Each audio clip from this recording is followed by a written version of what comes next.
Bismillahirrahmanirrahim. Sallallahu ala sayyidina Muhammadin wa ahli baitihi at-tayyibin at-tahirin al-ma'sumin. Wa la'anu da'im ala a'daihim wa zalimihim min al-an ila qiyam yaumiddin, amma ba'du.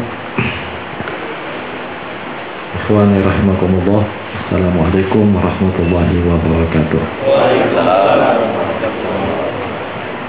Alhamdulillah, pada malam ini kita mendapatkan kehormatan di malam yang mulia, malam yang penuh dengan keberkatan, di mana pada malam-malam ini kita gunakan untuk kajian keilmuan tentang Islam, tentang tauhid melalui pesan-pesan dari Suratul Ikhlas. Di mana pada malam ini kita kedatangan tamu yang mana tamu tersebut adalah seorang yang menyerahkan dirinya untuk berkhidmat dan mengabdi kepada Islam wal muslimin, khususnya Maktab Ahlul Bait alaihi wassalatu wassalam. Ini suatu nikmat yang luar biasa dari Allah Subhanahu wa taala. Dari jauh dari Jamhuriyah Islamiyah Iran, jauh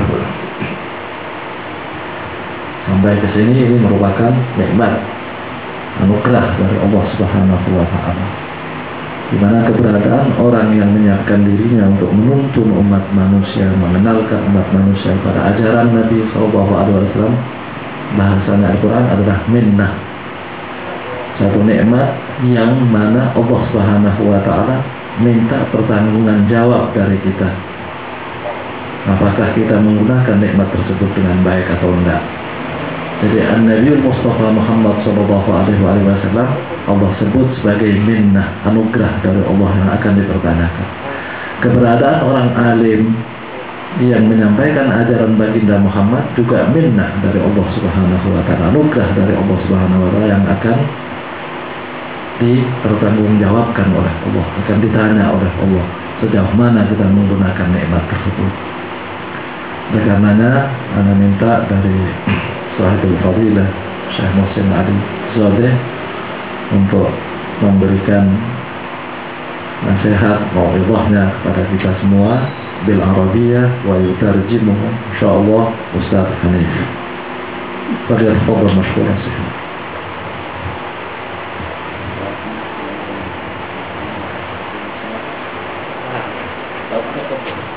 Pak Mike apa ini? Tadinya dari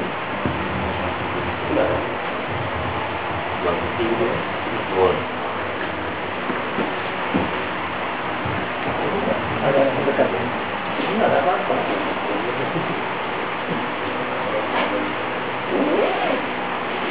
Ini gambar dari yang tersilang orang.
Bismillahirrahmanirrahim.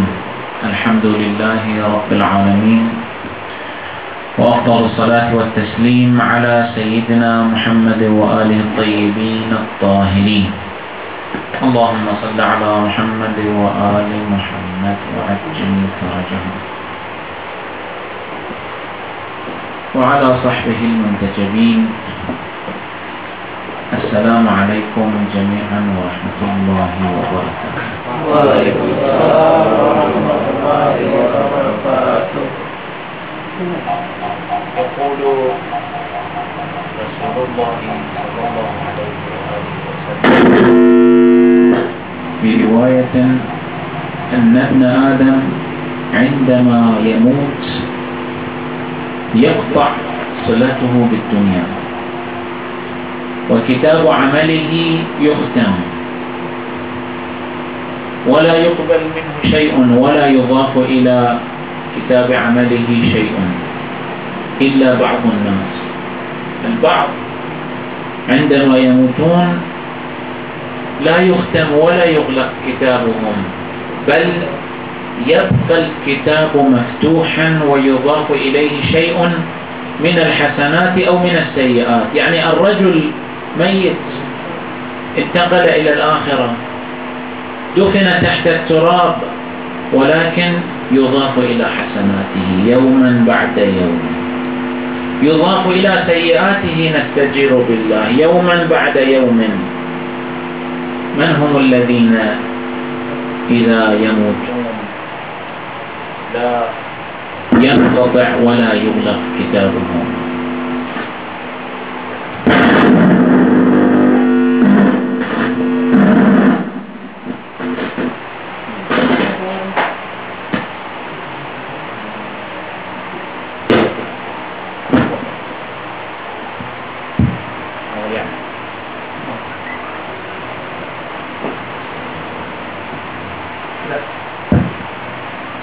Sebelum beliau memulai pembahasan beliau dan menyampaikan nasihat-nasihatnya kepada kita, beliau menyampaikan puji syukur kepada Allah Subhanahu wa Ta'ala dan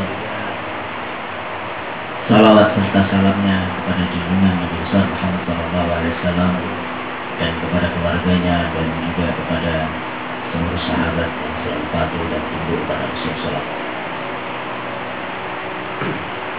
Beliau Anak di awal, mohon maaf sebelumnya tidak terlalu memperhatikan beliau karena suara mic beliau kurang lebih mengatakan disandarkan daripada ucapan Rasul Sallallahu Alaihi Wasallam bahwasanya nanti ketika kita mati semua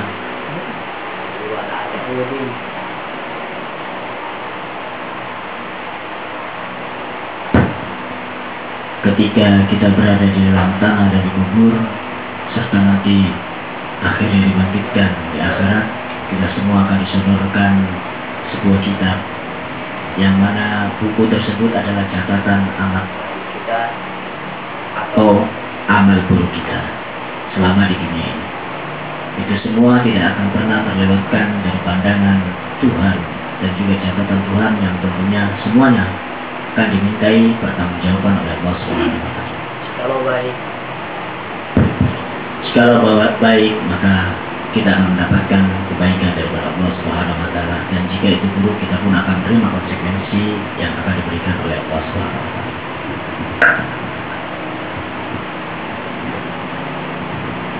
الذين لم يغلق كتاب عملهم بعد موتهم ذكرت روايات أهل البيت عدة موارد من هؤلاء، ولكن نقطة الاجتماع والفصل المشترك بين الجميع أنهم أصحاب صدقات جارية، لهم صدقة جارية. الصدقة الجارية كأنه حساب بنكي يضاف إليه شيئا كل يوم حتى بعد ممات الإنسان. ومصادق الصدقة الجارية كثيرة، من مصادقها القيام على تأسيس المؤسسة الدينية، وهذا من أحسن مصادقها. فهذه المؤسسة مؤسسة المنتظر من الصدقة الجارية، صدقة جارية لمن أسسها، لمن يديرها، لمن يدعمها ماليا، لمن يكون مشرفا عليها تربويا ودينيا، لمن يكون مشرفا عليها إجرائيا وتنفيذيا، لمن يكون يخدم فيها لمن حتى يكنس أرضها. صدقة جارية لجميع هؤلاء الذين يقومون بإعداد وتشغيل هذه المؤسسة وأمثال هذه المؤسسات. طبعا أنا أقول لسماحة الأستاذ السيد عبد الله هندوان الذي أقبل عمامته السوداء وأقبل يده، أقول له طوبى لك هذه الصدقة الجارية. أقول للأستاذ أحمد حنيف طوبى لك هذه الصدقة الجارية. وأقول لكم الذين تأتون إلى هذه المؤسسة وتجعلون المؤسسة مؤسسة حية تستمر في عملها، تستمر في عطائها للمعارف الإسلامية لعامة المسلمين والشيعة خاصة. أقول لكم أيضا طوبى لكم هذه الصدقة الجارية في كتاب عملكم.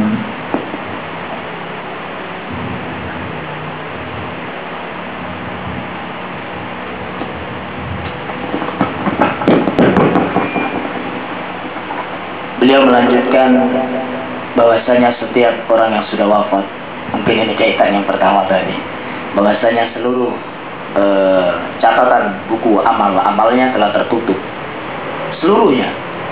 Namun dispesialisasikan dan dikhususkan buku ini selalu berlanjut akan tertuliskan amal-amal kebaikan yang mana setiap orang yang wafat melakukan ini tidak akan pernah ditutup oleh Allah Subhanahu wa taala sampai kehendak Allah Subhanahu wa taala. Di antaranya adalah amal jariah. Dan tentunya amal jariah ini selalu memberikan pahala yang selalu terus mengalir kepada orang yang berbuat dan melakukan amal jariah tersebut. Beliau mengatakan amal jariah sangat banyak.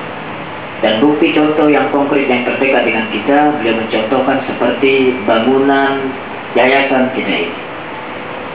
Barang siapa yang memiliki sumbangsi dan berperan serta di dalam pembangunannya, di dalam mengurusinya, dan barang siapa yang memberikan dan berkhidmat kepada yayasan yang ini bisa untuk dipakai kepentingan umum, maka itu bisa dikategorikan sebagai amal jariah. Dan siapapun, bahkan beliau mengatakan bahkan orang yang telah menyapu tempat ini pun akan mendapatkan catatan amal jariah karena ini dikhidmatkan untuk seluruh kalangan manusia.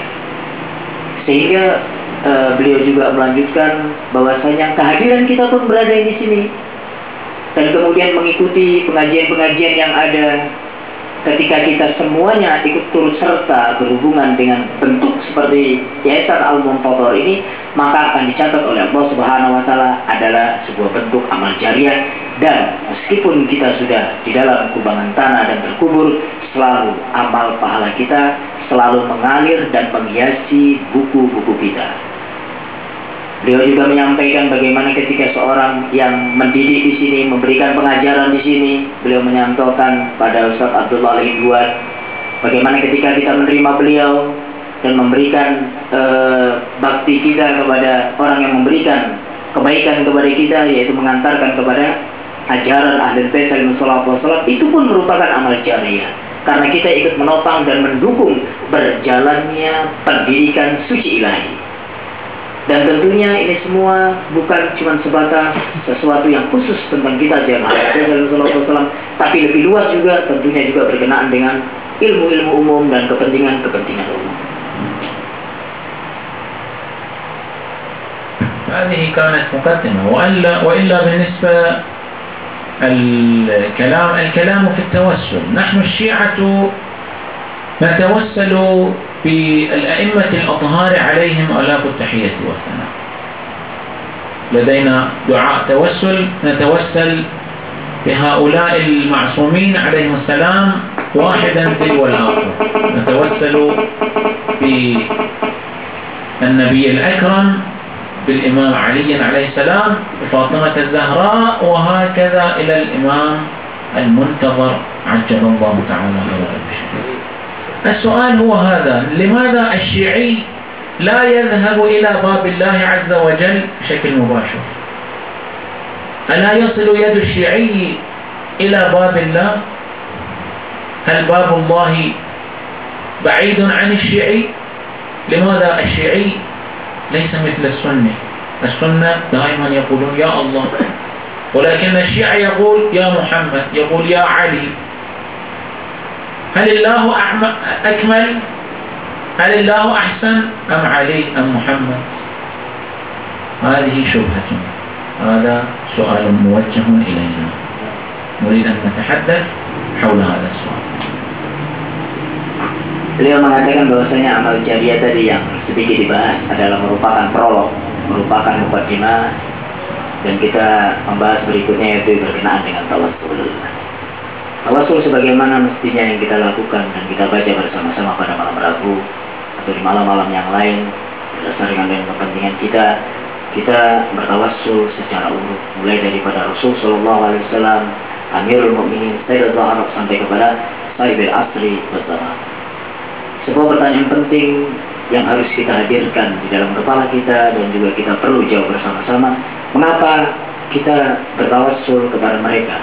Mengapa kok kita tidak langsung menuju yang disebut dengan babullah, pintu Allah? Kenapa kok kita berbeda dengan saudara-saudara kita kaum muslimin secara umum yang langsung memanggil ya Allah, berdoa langsung kepada Allah Subhanahu wa taala? Kenapa kita melalui perantara-perantara ini? Ini pun perlu kita jawab bersama-sama. Dan beliau mengatakan pada malam hari ini beliau ingin membahas bersama-sama berkenaan dengan permasalahan tawassul. ندرس المسألة أولا عقليا ثم قرآنيا ثم روائيا. وأما عقليا برأيكم، هل جعل الوسيط، هل أخذ الوسيط بين الإنسان وبين شخص كبير وشخصية كبيرة أمر عادي يقبله العقل الإنساني أم يدفعه؟ هذا هو السؤال الأول. طبعا نحن دائما في أمورنا العادية نتخذ وسط، نتخذ شفعاء.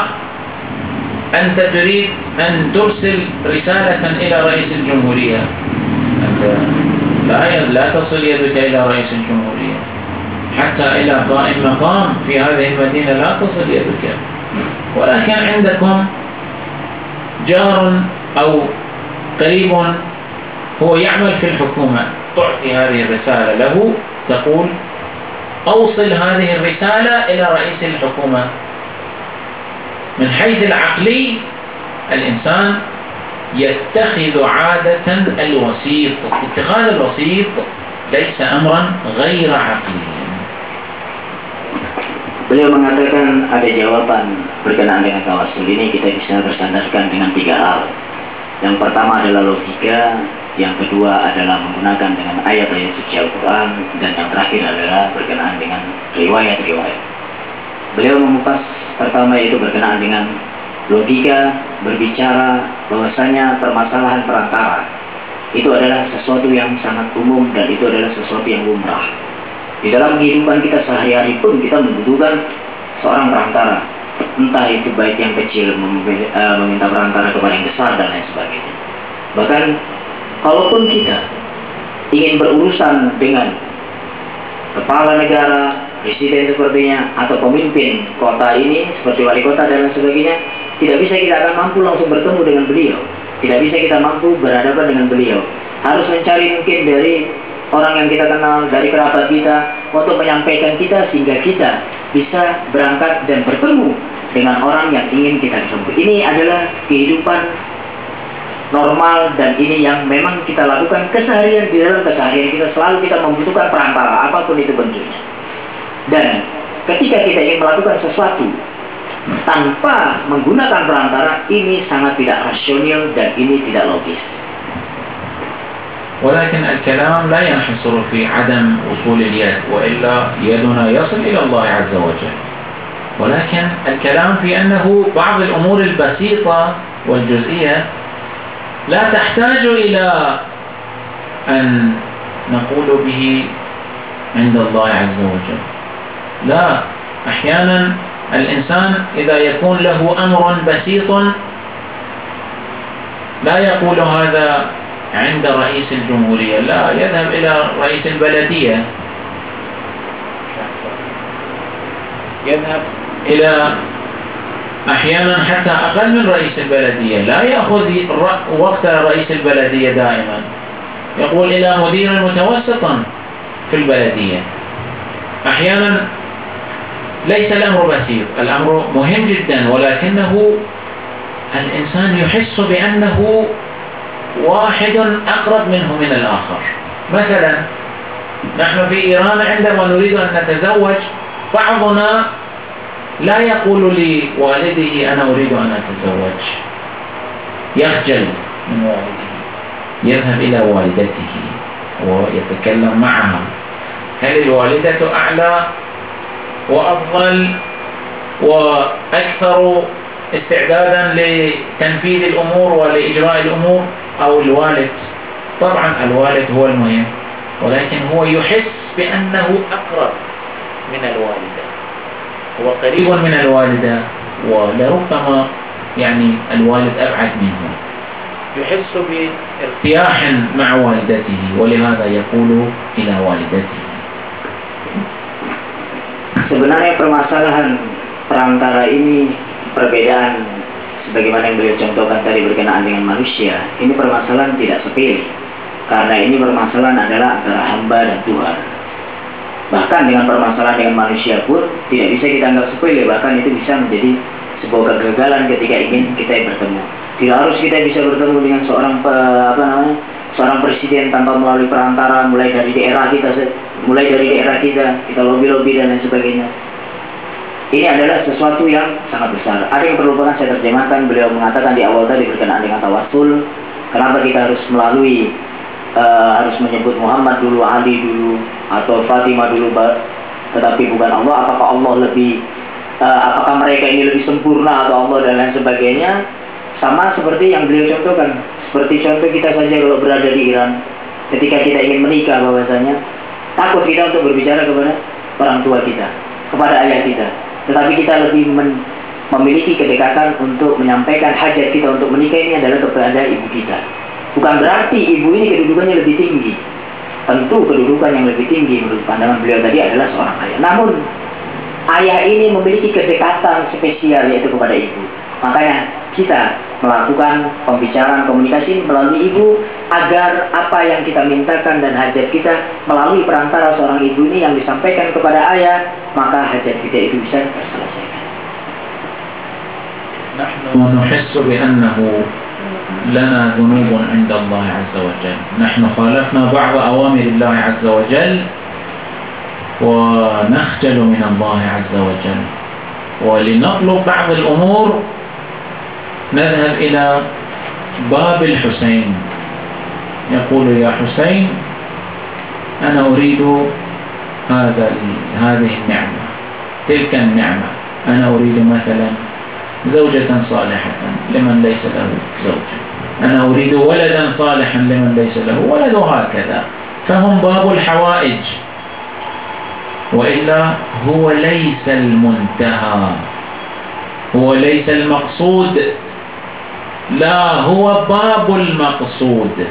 نحن عبر الإمام الحسين نطلب من الله عز وجل، لا نقول يا إمام الحسين نريد منك ولدا، لا، نحن نقول يا حسين اطلب لي ولدا صالحا من الله عز وجل، استشفعك بأن يرزقني الله ولدا صالحا، لا أن يرزقني الحسين ولدا صالحا نستجير بالله ونعوذ بالله. هذا من حيث العقل ثابت، وكل الناس في عيشهم العادية دائما يتوسلون إلى وسطاء لتنفيذ أمورهم وللكلام تتم، ولكنه نكتفي إلى هنا في موضوع العقل، مسألة دراسة قرآنية. Beliau mengatakan bahwasanya kita sehari-hari telah melakukan dosa dan kita sangat dekat sekali dengan dosa dan selalu berlumuran dosa dan selalu melanggar perintah-perintah Tuhan dan larangan-larangan Tuhan. Oleh karena itu kita memohon dan meminta kepada orang-orang yang memiliki kedekatan, orang-orang yang suci dengan Tuhan. Salah satu contoh, kita selalu datang kepada Abu Abdullah Al-Husain yang kita kenal dengan Babul Hawaij, yaitu yang bisa menjadikan pintu untuk menyampaikan hajat-hajat kita. Kita menyampaikan bukan berarti kita minta kepada Al-Imam Al-Husain, tapi kita minta kepada Allah Subhanahu wa Ta'ala. Kita minta kepada Allah Subhanahu wa Ta'ala diberikan rezeki, diberikan istri yang saleh, diberikan anak yang soleh, adalah kepada Allah Subhanahu wa Ta'ala, tetapi melalui perantara Al-Imam Al-Husain. Bukan berarti kita meminta, wahai Imam Husain, berikan saya istri yang soleha, berikan saya anak yang soleh, berikan saya rezeki dan lain sebagainya. Tetapi kita bukan ucapan ini meminta kepada Abu Abdullah Al-Husain, karena Al-Imam Al-Husain juga makhluk sama seperti kita. Jadi kita minta sesuatu bukan kepada Al-Imam Al-Husain, tetapi minta kepada Allah Subhanahu wa Ta'ala melalui perantara Abu Abdullah Al-Husain. Ini adalah sesuatu yang sangat simpel sekali, dan ini berlaku di dalam kehidupan kita, keseharian kita. Bagaimana kita ketika kita meminta pertolongan kepada seseorang untuk menyelesaikan urusan-urusan kita, dan ketika juga kita meminta syafaat kepada siapapun untuk menyelesaikan urusan kita. Beliau mengatakan sebenarnya pembahasan ini bisa diperpanjang, cuman akan dicukupkan sampai di sini saja berkenaan dengan pembahasan secara rasional tentang tawasul, dan beliau akan dibahas berkenaan dengan dalil-dalil Quran. وأما القرآن الكريم يحكي لنا حكاية أولاد يعقوب وإخوة يوسف الذين ظلموا في حق يوسف، جعلوه في غيابات الجب، وعندما ظهر مكرهم هذا بعد مرور عشرات السنين قالوا بعد كشف أمرهم على يعقوب، بعد أن وجدوا يوسف في أرض مصر، بعد أن ذهب يعقوب مع أولاده إلى يوسف وبقوا عنده وانتهى الأمر، أولاد يعقوب طلبوا منه أن يستغفر لهم عند الله. انظروا هذه الآية الكريمة، يقول قالوا يا أبانا استغفر لنا ذنوبنا إنا كنا خاطئين. أولاد يعقوب يريدون منه أن يستغفر لهم. لماذا أولاد يعقوب وإخوة يوسف لا يستغفرون الله عز وجل؟ هل يعقوب أعلى وأهم وأفضل أم الله أفضل وأعلى؟ طبعا الله عز وجل هو خالقهم وربهم. هم لماذا يطلبون من يعقوب أن يستغفر لهم؟ لأن يعقوب ذو وجاهة عند الله عز وجل، يجعلون يعقوب وسيطا بينهم وبين الله عز وجل، لأنهم يخجلون من الله عز وجل. إنهم ظلموا في حق يوسف ويجعلون ويطلبون من يعقوب أن يستغفر لهم. Adapun berkenaan ketika kita membaca ayat-ayat suci Al-Quran, kita bisa dapatkan beraneka ragam dalil-dalil yang berkenaan dengan tawassul. Sebagai contoh, kita mengetahui mungkin bersama bagaimana cerita daripada Nabi Allah Yusuf alaihissalam yang telah ditolimi oleh saudara-saudaranya. Setelah kejadian itu berlalu beberapa tahun kemudian didapatkanlah Nabi Allah Yusuf dan bisa bertemu dengan orang tuanya, dan saudara-saudara daripada Nabi Allah Yusuf meminta kepada Nabi Allah Yakub, yaitu ayahnya, agar dosa-dosa mereka diampuni oleh Allah melalui doa daripada Nabi Allah Yakub. Di dalam Al-Quran yang beliau bacakan bahwasanya, ya wahai ayahku Yakub, mohonkan ampun atas segenap kesalahan dan dosa-dosaku kepada Allah Subhanahu wa Ta'ala, karena kami adalah orang-orang yang berbuat kesalahan dan dosa. Apakah pandangan yang di dalam ayat Al-Quran ini yang disodorkan kepada kita? Apakah kita ingin tarik sebuah kesimpulan, apakah Yakub lebih mulia daripada Allah Subhanahu wa Ta'ala, atau Allah lebih mulia daripada Yakub? tentunya Allah lebih mulia daripada Yakub. Kenapa mereka melakukan seperti yang tercantum dalam ayat Al-Quranul Karim? Karena Nabi Allah Yakub alaihissalam memiliki kedekatan dengan Allah Subhanahu wa Ta'ala. Beliau adalah seorang nabi dan lain sebagainya, sehingga dengan jalan ini hanya melalui orang-orang yang terdekat dengan Allah Subhanahu wa Ta'ala bisa untuk menyampaikan hajat, minta ampun dosa dan lain sebagainya, sehingga dosa-dosa daripada anak daripada Nabi Allah Yakub alaihissalam diampuni melalui perantara daripada Nabi Allah Yakub alaihissalam. ولكن كيف إذا سألنا أحد بأنه يا شيخ هل عمل أولاد يعقوب حجة علينا؟ ليس عمل أولاد يعقوب حجة. ماذا نجيب له؟ Kemudian bagaimana kalau ada orang bertanya kepada kita bahwasanya perbuatan daripada anak-anak Nabi Yakub itu memiliki argumentasi. Argumentasi yang kita gunakan adalah melalui cerita yang tercantum di dalam ayat Al-Quranul Karim, yaitu berkenaan dengan permintaan anak-anak Yakub kepada Nabi Allah Yakub. Apakah anak-anak Yakub itu bisa dijadikan hujjah, dijadikan dasar kita memulai dengan Rasul? Kapan anak-anak Yakub bisa dijadikan? Jawab dari pertanyaan. Ini pertanyaan dari Syekh dijawab. Apakah kalau ada orang bertanya kepada kita dan kemudian kita jawab berkenaan dengan ini, ada pertanyaan yang berikutnya bahwasanya apakah bisa kita jadikan masalah tawassul ini adalah hujjah yang riwayat di dalam ayat Al-Quran Karim tentang cerita anak-anak daripada Nabi Allah Yakub yang meminta pertolongan dari Nabi Yakub agar dosanya diampuni oleh Allah Subhanahu wa Ta'ala.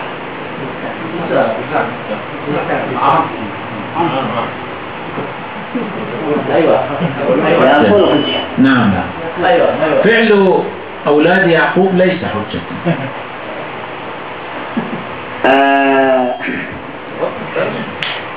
Yang dilakukan oleh anak-anak Yakub itu tidak bisa dijadikan sebuah argumentasi. ولكن حكاية القرآن الكريم حجة. Akan tetapi cerita yang tercantum di dalam ayat Al-Quranul Karim itu bisa dijadikan argumentasi. إذا يحكي القرآن الكريم بأن فلان قال هكذا ولم يرد عليه، المفسرون يقولون هذا حجة، وإلا لو لم يكن حجة، لو كان كلامه أو فعله أمرا غير صحيح لرد الله عز وجل في نفس الآية أو في بقية الآية ذلك الفعل وذلك القول. ولكن إذا يذكر الله عز وجل قولا أو فعلا ولم يرد عليه، هذا يعني ذلك القول حجة، يعني إن الله تعالى يمضي ويوقع ويقرر ذلك العمل. هذا وفق القاعدة التفسيرية. Kalau yang tercantum di dalam ayat Al-Quranul Karim, baik itu ucapan maupun perbuatan, kalau itu tertolak oleh Allah Subhanahu wa Ta'ala dan ditolak oleh Allah Subhanahu wa Ta'ala, maka itu tidak bisa dijadikan sebuah argumentasi. Tapi faktanya yang berkenaan dengan Nabi Allah Yakub alaihissalam, Allah menerima, dan apapun yang ini berasal dari ayat Al-Quranul Karim bisa kita jadikan argumentasi selama Allah Subhanahu wa Ta'ala menerima itu. ثم لو سألنا سني يا شيخ ما تقوله أنت وفق القاعدة التفسيرية، هذه قاعدة شيعية، نحن أهل السنة لا نقبل هذه القاعدة، ما هو جوابنا؟ Beliau bertanya bagaimana kalau ada orang Sunni yang nanya kepada kita, ya ini kan argumentasinya penafsiran daripada orang Syiah, kami tidak menerima riwayat dan juga penafsiran dari orang Syiah. Terus jawaban kita sama orang Sunni ini apa? جوابنا الآية التي تلي هذه الآية في نفس السورة، سورة يوسف، يقول يعقوب، يعني يحكي القرآن الكريم، قال سوف أستغفر لكم ربي إنه هو الغفور الرحيم. يعني نبي الله يعقوب وعد أبناءه بأنه سوف يستغفر لهم، سوف يتوسط بينهم وبين الله عز وجل، سوف يكون وسيطا وشفيعا لهم عند الله عز وجل. فعل يعقوب حجة لأنه نبي من أنبياء الله عز وجل ولأن القرآن يحكي لنا. Beliau mengatakan, tetapi di dalam ayat Al-Quran ada sambungan ayatnya, yaitu bagaimana Nabi Allah Ya'qub alaihissalam menyanggupi daripada permintaan daripada anak-anaknya yang beliau katakan dalam ayat suci Al-Quran tadi, yaitu nanti aku akan mintakan ampun atas dosa-dosa kalian kepada Allah Subhanahu wa Ta'ala karena Allah Maha Pengampun. Artinya adalah sebagai dasar dan juga argumentasi bahwasanya ini juga diterima oleh Allah Subhanahu wa Ta'ala, dan ini bukan argumentasi orang Syiah, tapi ini argumentasi Al-Quran, dan ini berasal daripada Allah Subhanahu wa Ta'ala, dan beginilah Al-Quran menceritakan dan mengisahkan serta menginfokan kepada kita. ولكن أيضا قد يأتي سني آخر ويقول يا شيخ إن فعل يعقوب حتى فعل يعقوب ليس حجة، نحن نتبع سنة رسول الله وليس سنة يعقوب. قد يكون لأن أهل السنة الحمد لله لديهم شبهات كثيرة، قد يقول هكذا، فما هو جوابنا؟ Beliau mengatakan, ada yang terlupa tadi, bahwasanya pasti yang dimintakan oleh Nabi Allah Ya'qub akan diterima oleh Allah Subhanahu wa Ta'ala karena beliau adalah salah satu nabi daripada nabi-nabi Allah Subhanahu wa Ta'ala. Dan perbuatan Nabi Allah Ya'qub tadi, ini yang terjemahan yang tertinggal, adalah juga menjadikan, bisa kita jadikan sebagai argumentasi daripada kita ketika ditanya oleh orang Sunni berkenaan dengan tawassul. Namun ada permasalahan yang berikutnya. Ada permasalahan yang berikutnya. Kami ini adalah, kalau dari Sunni ya, kami ini hanyalah mengikuti sunnah-sunnah daripada Rasulullah. Kami ini adalah umat daripada Rasulullah, sehingga nggak bisa dipakai hujah ini karena kita bukan Nabi Allah kita bukan umat daripada Nabi Allah Ya'qub alaihissalam. Sungguh banyak keraguan-keraguan di dalam menurut pandangan mereka. Nah, ketika ini dilemparkan dan dilontarkan kepada kita argumentasi seperti ini, apa jawaban kita? نقول أولا كما قلت لكم حكاية القرآن الكريم حجة. القرآن عندما يحكي هذا ليس سنة يعقوب، هذا القرآن الكريم، هذا لنا. صحيح يحكي عن يعقوب ولكنه قرآننا كتابنا هذا. فهذا أولا الجواب الأول. Ketika mereka mengatakan bahwasanya Sunni tadi mengatakan kami mengikuti sunnah-sunnah daripada Muhammad SAW. Tapi yang tercantum di dalam ayat Al-Quran Al Karim ini berkenaan dengan Nabi Allah Ya'qub adalah bukan sunnah Nabi Allah Ya'qub, tapi ini adalah Al-Quran Al Karim yang diturunkan kepada Rasul Sallallahu Alaihi Wasallam. Jadi apapun yang diceritakan dan disampaikan oleh ayat Al-Quran Al Karim itu bisa kita jadikan sebuah argumentasi. هذا أولا. وثانيا القرآن الكريم يقول في سورة النور الآية 62، الآية طويلة، أنا أقرأ الجزء الأخير من الآية: فإذا استأذنوك لبعض شأنهم فأذن لمن شئت منهم. يعني إذا أرادوا، إذا جاءوا إليك وأذنوا منك فأذن لهم. واستغفر لهم الله، يعني اطلب من الله أن يستغفر لهم. إن الله غفور رحيم. إن الله عز وجل يأمر نبي الإسلام محمدا صلى الله عليه وآله وسلم بأن يستغفر للمؤمنين، ويعد في تتمة الآية يقول إن الله غفور رحيم. يعني إذا استغفر لهم الرسول هناك لوجدوا الله توابا رحيما. هذا في آية أخرى: فإذا استغفروا واستغفر لهم الرسول لوجدوا الله توابا رحيما. فهذا يعني استغفار للمؤمنين وجعل النبي وسيطا بين المؤمنين وبين الله عز وجل سنة النبي الأكرم وفق ما ورد في الآيات القرآنية. هذا أحسن جوابنا من القرآن الكريم. Beliau mengatakan ketika tadi kita berbicara berkenaan dengan tawassul, mengapa kita melalui Nabi Muhammad dan lain sebagainya, di dalam ayat Al-Quran pun tercantumkan. Beliau menyampaikan sebuah ayat-ayat di dalam surat An-Nur di ayat 62. Beliau mengatakan bahwasanya di ayat tersebut disebutkan jikalau ada orang yang meminta izin dan meminta darimu wahai Muhammad untuk memohon diampuni dosa-dosanya, maka aku akan kabulkan itu. Dan ketahuilah sesungguhnya Allah Subhanahu wa Ta'ala Maha Pengampun lagi Maha Pengasih.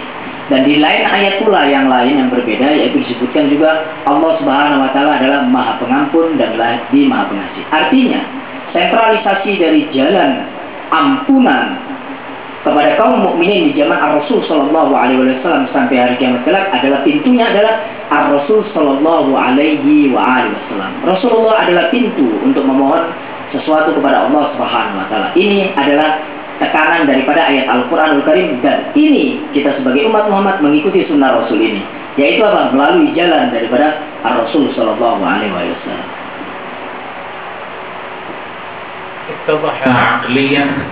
اتضح بأنه عقليا وقرآنيا لا مانع من التوسل وجعل الوسيط بين الإنسان وبين ربه، ولكنه هل حدث هذا فعلا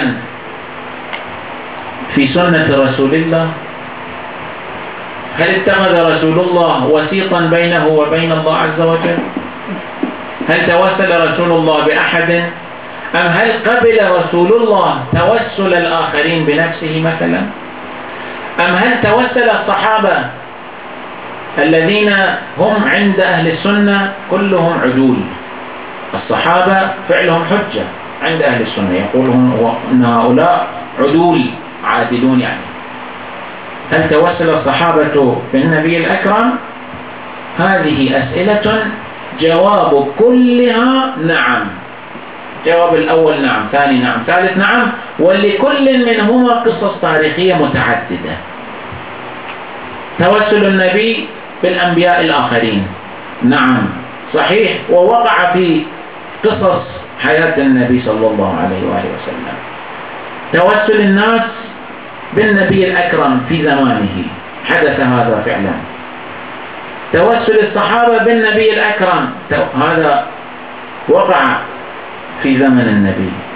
توسل الصحابة بعد فوت النبي وبعد موته بوسائله، بعباءته، بشعره. كانت عائشة تحتفظ بعباءة الرسول وبشعر من شعر الرسول. وإذا كانت تدعو الله في المصائب وفي الشدائد كانت تأتي بهذه أجزاء بدن رسول الله الشريفة، وكانت تدعو الله بحرمة هذا الشعر، بحرمة هذه العباءة، عباءة رسول الله. حوادث تاريخية كثيرة توجد، ولكنه ليس لدينا وقت حتى أنا أدخل في الموضوع وأشير إلى هذا الموضوع بشكل مفصل، ولكنه أقول لكم في السنة النبوية الشريفة التوسل بالأنبياء، التوسل بالأولياء أمر جائز أولا، وأمر واقع ثانيا، وأمر مؤيد من قبل الرسول الأكرم ثالثا.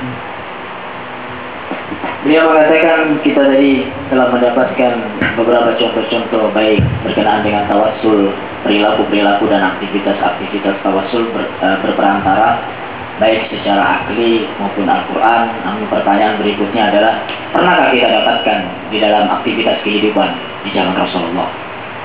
Atau bahkan pernahkah Rasulullah itu juga bertawassul? Sedangkan di dalam ayat Al-Quran tadi yang beliau bacakan, Rasulullah menjadi poros untuk dijadikan perantara oleh manusia. Pernahkah Rasulullah sendiri bertawassul kepada yang lainnya untuk meminta kepada Allah Subhanahu wa Ta'ala? Atau pernahkah para sahabat itu bertawassul kepada Rasul Sallallahu Alaihi Wasallam? Atau manusia-manusia yang lain pernahkah bertawassul kepada Rasul Sallallahu Alaihi Wasallam? Menurut catatan sejarah, jawabannya adalah semuanya dari itu, pertanyaan itu semua ya. Itu semua pernah terjadi di zaman Rasulullah, di saat Rasulullah hidup, dan juga di saat Rasulullah sudah wafat. Para sahabat juga bertawassul dengan Rasulullah, manusia yang lain bertawassul melalui Rasulullah, melalui pintu Rasulullah. Bahkan Rasul Sallallahu Alaihi Wasallam ketika memohon dan meminta kepada Allah Subhanahu Wa Taala pun bertawassul dengan para anbiya dan juga dengan para rasul.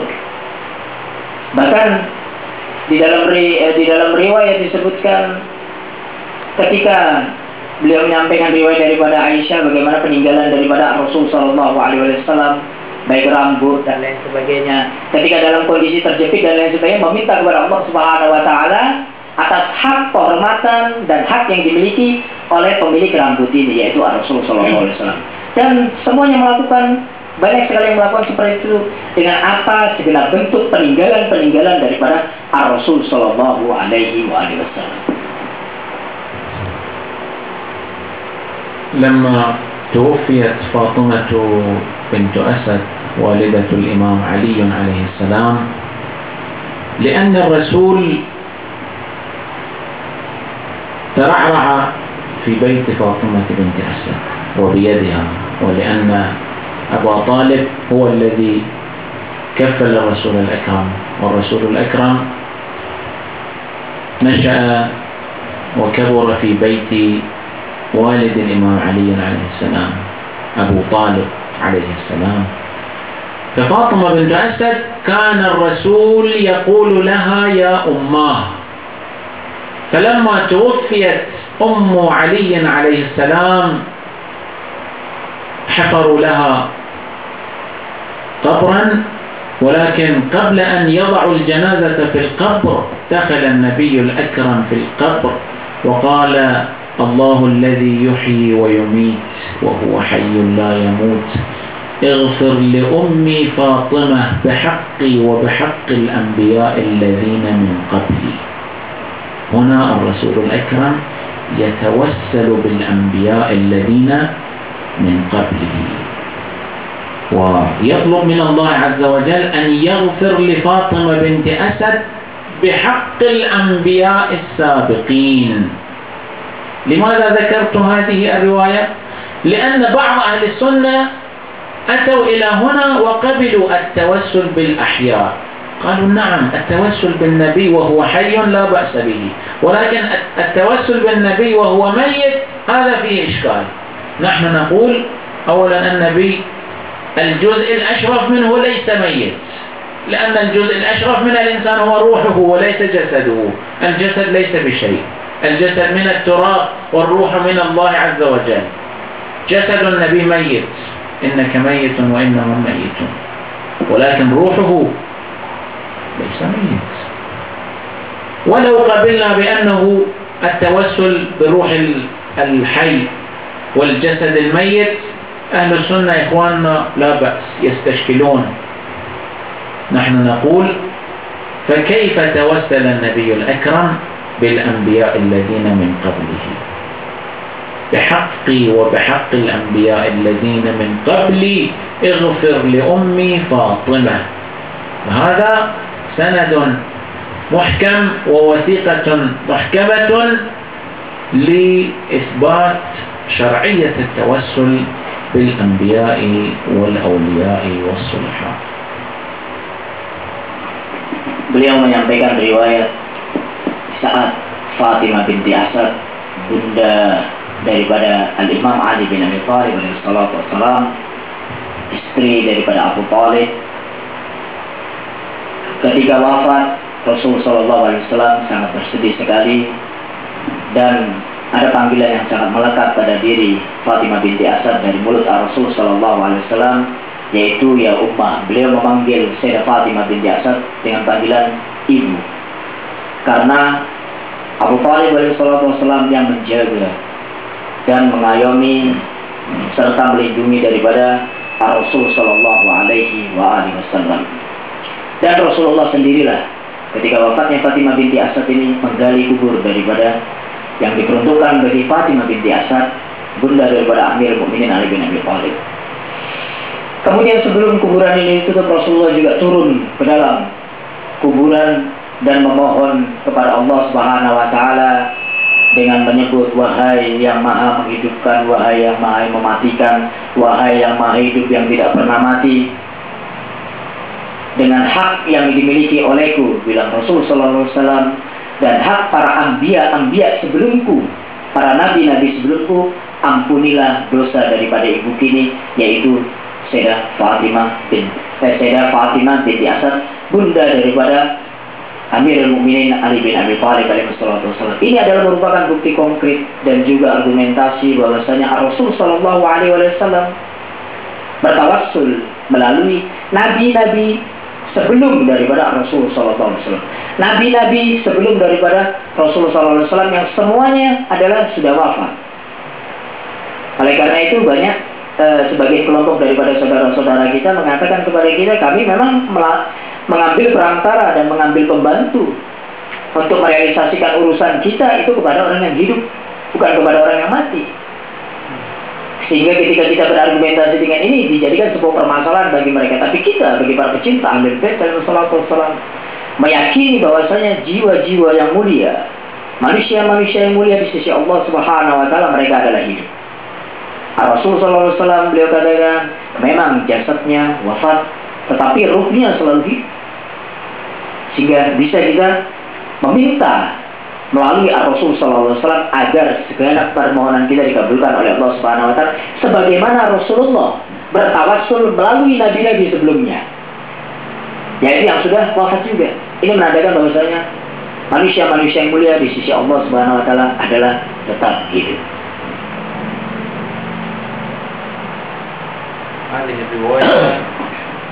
الرواية التي قرأتها رواها الترمذي الذي هو صاحب كتاب من كتب صحاح الست لأهل السنة والجماعة. Beliau mengatakan riwayat berkenaan dengan riwayat riwayat berkenaan dengan wafatnya Sayyidah Fatimah binti Asad dan yang dilakukan oleh Rasulullah, beliau katakan beliau dapatkan, beliau baca di dalam kitab At-Tirmidzi, Sunan At-Tirmidzi, yang mana Sunan At-Tirmidzi adalah salah satu kitab terbaik dan kitab yang tersohihi dan menjadi argumentasi tetap mereka, wajib mereka, yang mana digolongkan dalam Kutubus Sittah, yaitu kitab-kitab yang wajib yang 6 itu. وأما الآن نحن من موالي صاحب العصر والزمان الإمام مهدي عجل الله تعالى فرجه الشريف. إذا نحن نريد أن نتوسل بإمام زماننا نتوسل بإمام الحجة. رأى أحد العلماء الإمام الحجة عليها آلاف التحية والثناء وعجل الله تعالى فرجه الشريف. تعرفون بأنه يعيش بين الناس عيشا متنكرا متخفيا، هو يرى الناس والناس يرونه، هو يعرف الناس والناس لا يعرفونه. على أي حال، رأى أحد العلماء تشرف بمحضره ورآه بأنه أمامه عدة رسائل، هو يقرأ، يأخذ كل رسالة يقرأها ويوقع عليها ويجعلها جانبا. ولكن بعض الرسائل بعدما يقرأها يوقعها، يقبلها، يضعها على رأسه الشريف ثم يضعها جانبا. هذا العالم سأل الإمام الحجة عجل الله تعالى فرجه الشريف: مولانا لماذا تقبل بعض الرسائل؟ الإمام الزمان عليه السلام أجابه: هذه حوائج الناس إلينا، كل الناس يطلبون حوائجهم من بعض أولاد الرسول، من هناك أولاد الرسول منتشرون في أنحاء العالم وكل منهم مدفونون، وخاصة في إيران كثير منهم. طبعا من أعظمهم مثلا السيدة فاطمة المعصومة، هي بنت الإمام موسى الكاظم، وقد يكون مثلا عبد العظيم الحسني بقرب من طهران، وهناك أولاد بعيدون عن الرسول، ليس مثلا ولد الإمام الكاظم، لا، ولكنه بعد مثل الحبائب في إندونيسيا هم أولاد الرسول. نحن بإمكاننا أن نطلب حاجتنا بجاه السيد عبد الله الهندوان من الله عز وجل، هو من أولاد الرسول. فأولاد الرسول هم يكتبون الرسالة إلى صاحب العصر والزمان. هو قال هذه رسائل الأمة وحوائجهم وصلت إلينا، ولكن هذه الرسالة التي قبلتها ووضعتها على رأسي هي رسالة من أبا الفضل العباس عليه السلام، باب الحوائج. هو عمي وهذا خطه الشريف، أقبل خطه الشريف.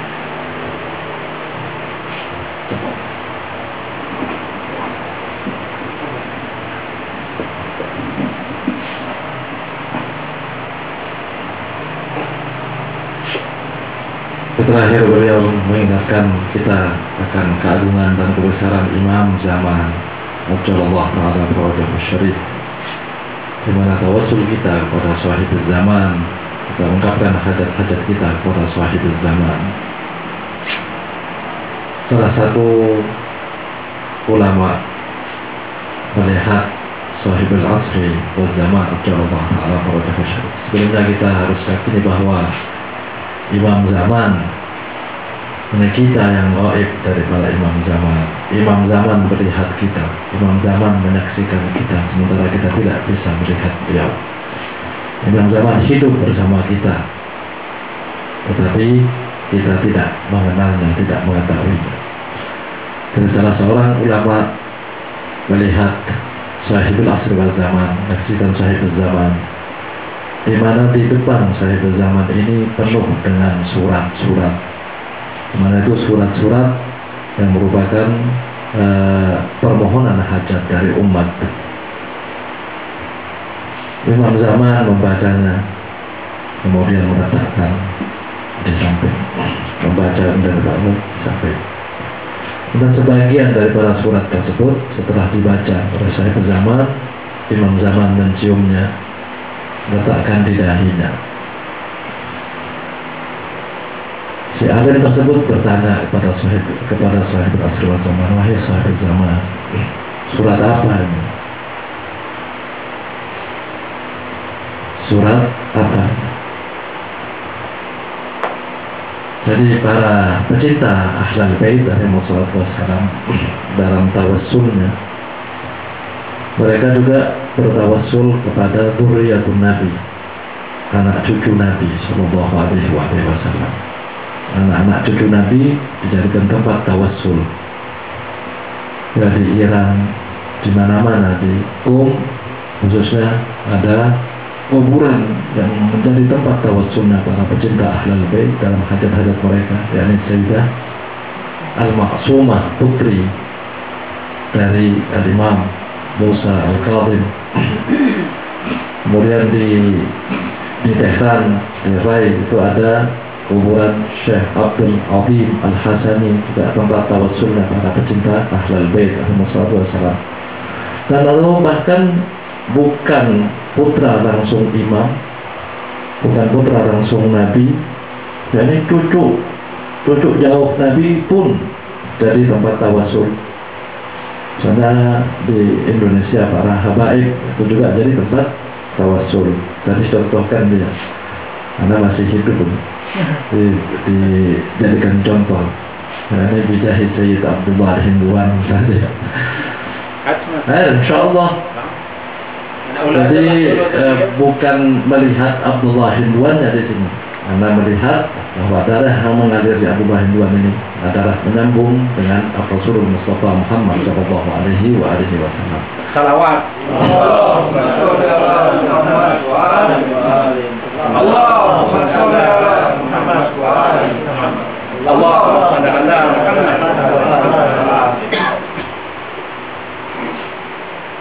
Dan ini juga bernilai di mata sahibul asri wal zaman. Ketika si alim tadi bertanya kepada sahibul zaman, yakni berkenaan dengan surat yang setelah beliau baca, kemudian beliau cium dan diletakkan di dahinya, imam zaman menjawab bahwa surat tersebut surat yang ditulis oleh Ammi Abul Fadl Abbas. Abul Fadl Abbas merupakan babul hawaij, pintu di mana kita bisa mengungkapkan hajat-hajat kita, pintu Allah Subhanahu wa Ta'ala untuk kita mengungkapkan hajat-hajat kita dengan Abul Fadl Abbas. Jadi ketika kita bertawassul kepada sahib zaman melalui Sayyidina Abul Fadl Abbas, Sayyidina Abul Fadl Abbas menulis surat kepada sahib zaman untuk mengabulkan hajat kita, karena yang megang urusan saat ini, zaman ini adalah sahibul asri wal zaman. Sesuatu tidak terjadi tanpa ada tanda tangan taufik dari sahibul asri wal zaman. Wajallahu ta'ala fawajah syarif. نعم، هذه أدلتنا في شرعية التوسل. هناك كلام كثير، أنا لخصت الكلام لأن المقام يطلب التلخيص، فبشكل ملخص قدمت لكم الدلائل والأدلة، وأهل السنة إخواننا إذا قبلوا هذه الأدلة فنعم، إذا لا يقبلون لا بأس، هم لا يتوسلون، لكم دينكم ولي دين، أنتم لا تتوسلوا. ولكن الشمس يضيء للجميع، الشمس لا يضيء للوردة فقط، الشمس يضيء للشجر وللحجر وللمدر، للوردة وللشوكة، لكل شيء. وإن ألطاف صاحب العصر والزمان يعم الشيعة والسنة. إن الأرض لا تخلو عن حجة وإلا لساخت الأرض بأهلها، يعني نعمة وجود الحجة حتى يستفيد منها النصراني والمجوسي وحتى الكافر فضلا عن السني. ولكن نحن أبناء الدليل، هذه أدلتنا، نحن انتخبنا مذهبنا وفق البراهين والأدلة وندافع عنها وفق البراهين والأدلة، ونقول للذي يتبع مذهبه عمياء بلا دليل بأنه سوف نلقيكم يوم القيامة وسوف يتضح من دليله أقوى وأحسن. أقول هذا وأستغفر الله لي ولكم، إنه تواب رحيم. سيدنا أولا يترجم الأخ حتى نبدأ بالترجمة.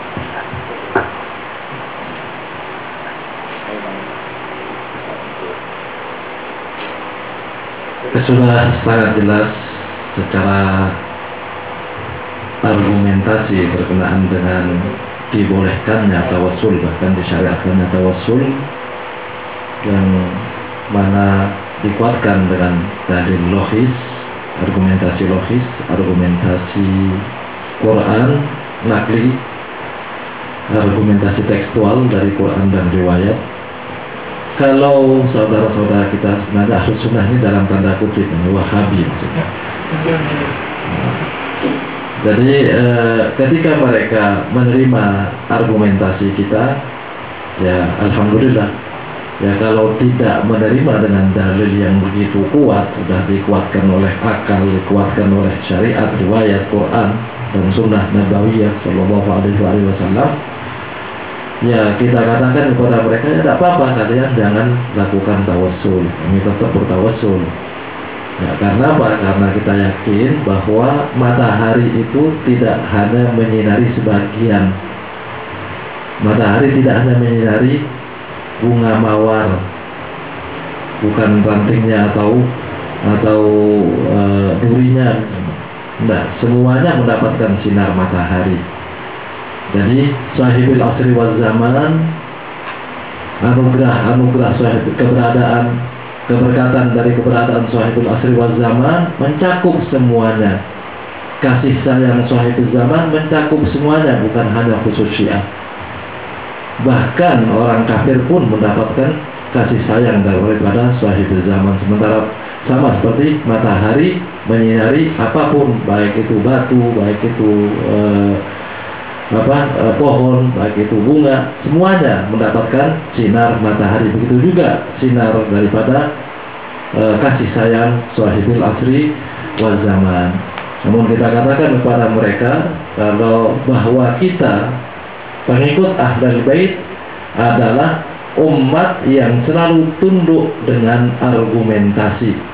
Kita menerima sesuatu itu dengan dalil dan argumentasi.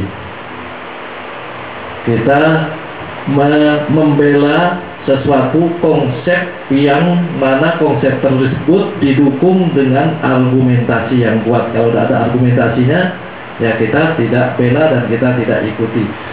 Ya biarlah kalian menerima konsep dengan mata yang buta tanpa dalil, tanpa argumentasi. Ketika kalian sudah tidak lagi mengindahkan argumentasi, nah, kita insya Allah ketemu di hadapan Allah Subhanahu wa Ta'ala, dan kalian akan mengetahui kelak di hadapan Allah mana yang lebih kuat dalilnya, mana yang lebih kuat argumentasinya. Kita berharap dari Allah Subhanahu wa Ta'ala agar kita selalu mendapatkan kasih sayang khusus dari Sahibul Asri wa Zaman Ajalallah Ta'ala Farajahus Syarif.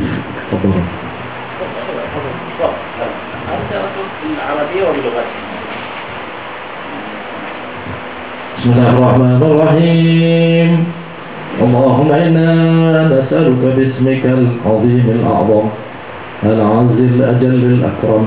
نسألك يا الله بحق فاطمة وأبيها وبعلها وبنيها والسر المستودع فيها يا الله يا الله صل على محمد وآل محمد وادخلنا في كل خير أدخلت فيه محمدا وآل محمد وأخرجنا من كل سوء أخرجت منه محمدا وآل محمد.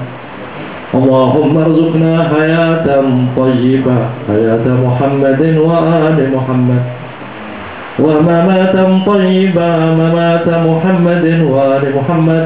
اللهم وفقنا لما وفقت له محمدا وآل محمد ولا تفرق بيننا وبين محمد وآل محمد ولا تكلنا إلى أنفسنا طرفة عين أبدا وأنت أهل التقوى والمغفرة.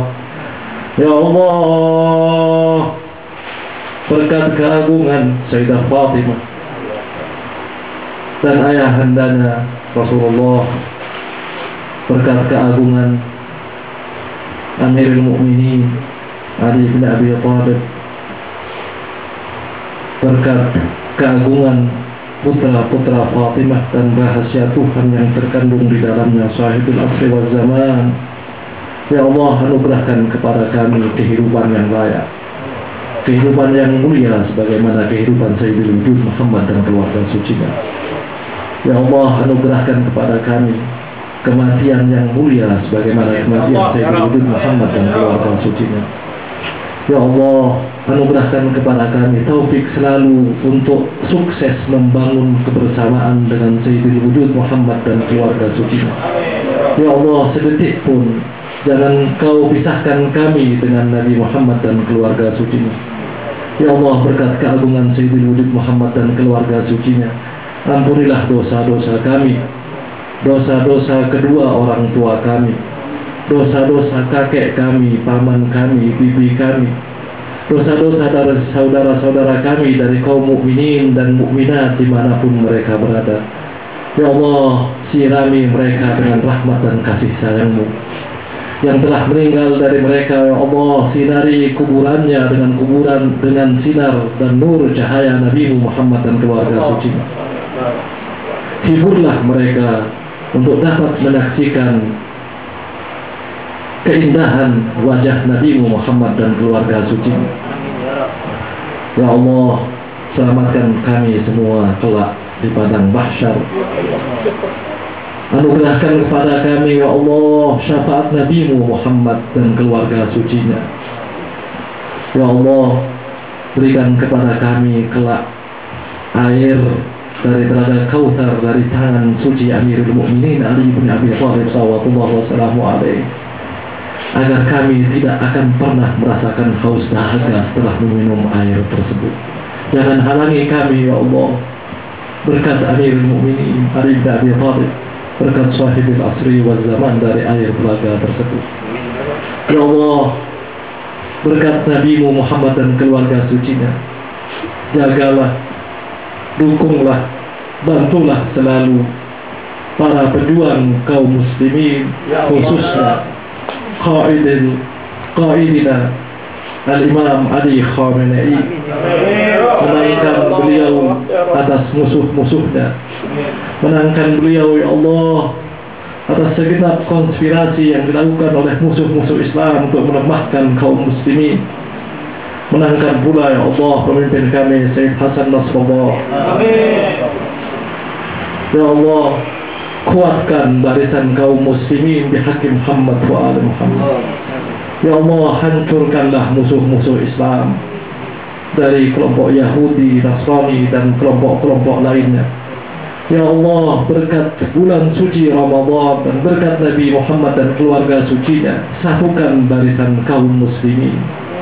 Sukseskan mereka untuk menghadapi provokasi dari musuh-musuh Islam yang berusaha untuk memecah belah umat Muhammad sallallahu alaihi wasallam.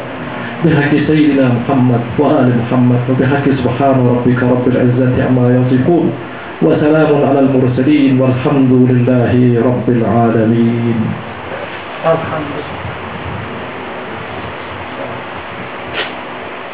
على النبي وآله الصلوات. الله